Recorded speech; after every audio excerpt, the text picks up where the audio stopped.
Gold trusted gold buyers మీరు తాకట్టు పెట్టిన బంగారాన్ని విడిపించి ఈ రోజు ఉన్న మార్కెట్ ధరకు కొనబడును. ఇప్పుడు జనరల్లీ హీరోయిన్స్ కి క్రషెస్ అంటారు, తెలుసు కదా, మా క్రష్. హీరోయిన్స్ కి ఫ్యాన్స్ ఉంటారు, ఐ లవ్ యూ అంటూ ఉంటారు. నేను కూడా మీరు నాకు క్రష్ అవ్వారు అనమాట యాక్టింగ్ చేసిన తర్వాత. నేను కూడా ఐ లవ్ యూ చెప్పొచ్చా, ఐ లవ్ యూ బామ్మ అని చెప్పొచ్చా? చెప్పచ్చు.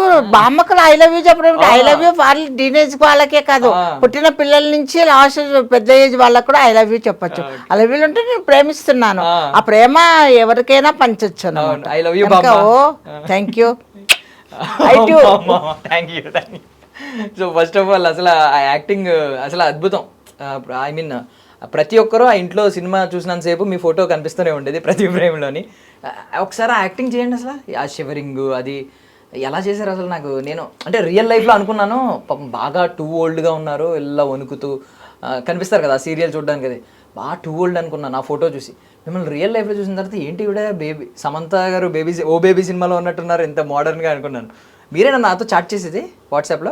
అనుకుంటాను, ఎంతమందితోనో చేస్తుంటాను, దాంట్లో మీరు కూడా ఒకరు కూడా అనుకుంటారు. అదే అంత ఫటాఫట్ అంటే నేను రిప్లై ఇచ్చేలోపు మీ నుంచి రిప్లైలు వచ్చేది 2-3. ఇంత ఫాస్ట్గా ఉన్నారేంటి అసలు? అదంతా మీలాంటి వాళ్ళ దయ, ప్రేమ, అభిమానము. బామ్మను కూడా భామ వయసులో చూస్తున్న మీ అందరి యొక్క అఫెక్షన్ అంతే.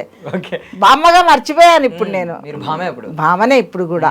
ఎందుకు భామను అంటే నా వయసు 70+ కావచ్చు, కానీ నా వ్యూస్ నా ఇది అంతా 17 స్వీట్ 17 లాగా ఉంటాయి కనుక అందుకే ఇప్పుడు నాకు ఐ లవ్ యూ చెప్పటం కూడా. ఓకే, గట్టిగానే తీసుకుంటున్నారు అయితే fans. Okay, so first of all అసలు ఇప్పుడు అంటే నటి అవ్వడం దీన్ని ఐ మీన్ ఒక కొత్త జర్నీ మొదలైంది మీకు. కొంతమంది లేట్గా స్టార్ట్ చేస్తారు, కానీ కొన్ని జర్నీస్ వాళ్ళు చాలా గొప్ప గొప్ప స్థాయికి వెళ్తూ ఉంటారు. మీకు తెలుసు కదా, మార్క్ జకర్బర్గ్ అని ఫేస్బుక్ అది క్రియేట్ చేసినాడు, టీనేజర్. కొంతమంది స్టీవ్ జాబ్స్ లాంటి వాళ్ళు, స్టీవ్ జాబ్స్ కూడా యంగ్ ఏజ్ లోనే వచ్చాడు. కొంతమంది ఓల్డ్ ఏజ్ లో కూడా సీఈఓ అయిన వాళ్ళు ఉన్నారు చాలా మంది. అంటే ఎప్పుడు మొదలు పెట్టామనేది కాదు, ఎంత స్థాయికి వెళ్ళేది అనేది ముఖ్యం. సో మీరు 4 ఏళ్ళ క్రితం వచ్చారు ఈ సినిమా ఇండస్ట్రీలోకి, అప్పుడే 80 సినిమాల దాకా చేస్తారు. అవును బాబు. ఎలా ఇది అసలు, ఏంటి ఇంత నెంబరా? అదేంటో నాకే తెలియటం లేదు. నేనే అనుకుంటాను నేనేనా అనేసి నాకే ఒక్కొక్కసారి ఆశ్చర్యం కలుగుతుంది.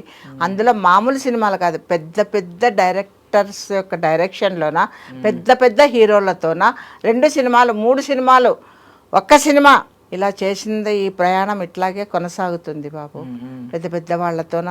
అది నా అదృష్టంగా భావిస్తున్నాను. అది నాకు కళామ తల్లి ఇచ్చిన దీవెన. నాకే తెలియటం లేదు అది అస్సలు. ఎన్ని సినిమాలు నేనే చేశానా, నేనేనా అని అనిపిస్తుంది. అన్ని సినిమాల్లోనూ కూడా గుర్తింపు ఉన్నటువంటి పాత్రలే ఇచ్చారు. అంటే భామగా కాదు, బామ్మగా. Okay okay. సో మీరు టీనేజ్లో ఉన్నప్పుడు ఎవరికంటే అభిమాని అసలు? ఎవరి కోసం ఎక్కువ, ఎవరి సినిమాల కోసం ఎదురు చూసారు?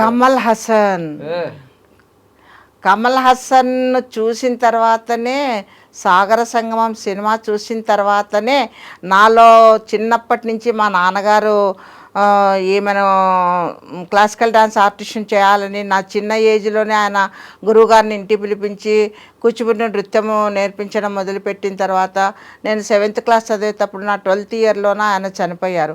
అప్పటికి బ్రేక్ అయిపోయింది. అప్పుడు అయితే కావాలని అంబిషన్ అయితే ఉంది. మా నాన్నగారి కోరిక నన్ను క్లాసికల్ డాన్సర్ చేయాలని, ప్లస్ లాయర్ని చేయాలని.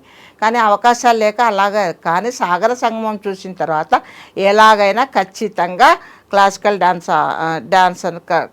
డాన్స్ ఆర్టిస్ట్ని కావాలి అని చెప్పేసానని అప్పుడు మళ్ళీ దాన్ని సెకండ్ ఎంట్రీ ఇచ్చానమాట. డాక్టర్ నటరాజ రామకృష్ణ మాస్టర్ గారు మహానుభావులు, వారి దగ్గరికి వెళ్ళి వారి ఆశీర్వాదంతోన మరి కంప్లీట్ చేసుకున్నాను బాబు.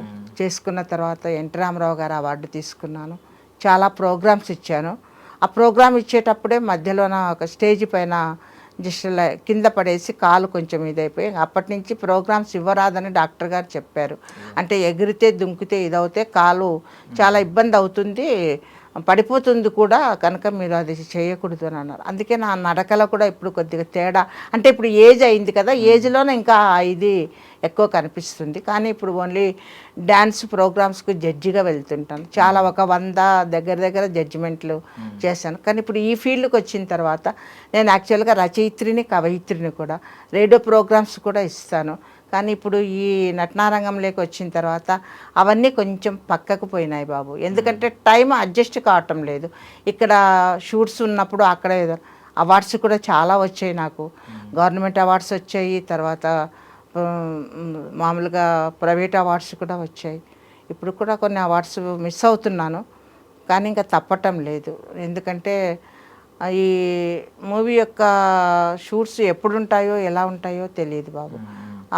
అదే టైంలోనే అక్కడ వాళ్ళు పిలుస్తారు. అటువంటప్పుడు ఇంకా దీనికి అందులో కొత్తదైతే ఒప్పుకోకపోవచ్చు, కానీ కొన్ని మూవీస్ పెద్దవాళ్ళతో చేసినది కంటిన్యూటీ ఉంటుంది, అది ఖచ్చితంగా వెళ్ళాల్సి వస్తుంది.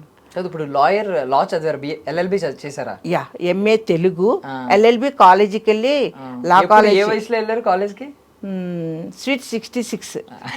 ఓకే, మీరు ఒక్కరే? నేను ఒక్కదాన్ని అంటే నేను బుక్స్ పట్టుకొని నా కాలేజీలో నేను క్లాస్ రూమ్లోకి మేము ముగ్గురం ఉండే వాళ్ళం ఆడపిల్లలము, మిగతా వాళ్ళంతా మగ పిల్లలు. అంటే వాళ్ళంతా చిన్నవా, మామూలుగా డిగ్రీ అయిపోయిన తర్వాత వచ్చిన వాళ్ళు అంతే. 22, 66 వాళ్ళతో సమానంగా కూర్చొని. ఇంకొక మా ప్రిన్సిపల్ గారు కూడా నాకంటే చిన్నవారే. అంటే మామూలుగా ఇప్పుడు రిటైర్మెంట్ వచ్చేసి 58, 60 వరకే కదా, నేను 66 కదా, అందుకోసం వారికంటే కూడా వయసులో నేనే పెద్దదాన్ని. అనుభవంలో వారి గురువు, నేను మామూలుగా ఏజ్ పరంగా నేను ఎక్కువ. అంటే ఇప్పుడు జనరల్లీ ఇప్పుడు ప్రచారం కూడా మీకు యాడ్లు చూసారనుకోండి, కొన్ని ఎలా ఉంటుందంటే మీరు 45 ఏళ్ళకే రిటైర్మెంట్ తీసుకుని హ్యాపీగా కూర్చోవాలనుకుంటున్నారా అనే యాడ్లు వస్తున్నాయి, ఇన్సూరెన్స్ యాడ్లు ఇలాంటివి. అంటే మనిషి ఆలోచన విధానం ఎలా ఉందంటే 45 ఏళ్ళు వచ్చినా 50 ఏళ్ళు వస్తే చాలు ఏదో రకంగా రిటైర్మెంట్ ప్లాన్ తీసుకుని ఎక్కడో చోట సెటిల్ అయిపోవాలి అనే ఆలోచన ఉంది. మీరు ఈ వయసులో ఇంత కష్టపడడం, ఈ వయసులో లా చదవడం, దీని అంతటి వెనక ఏంటి బలమైన సంకల్పం ఏంటి?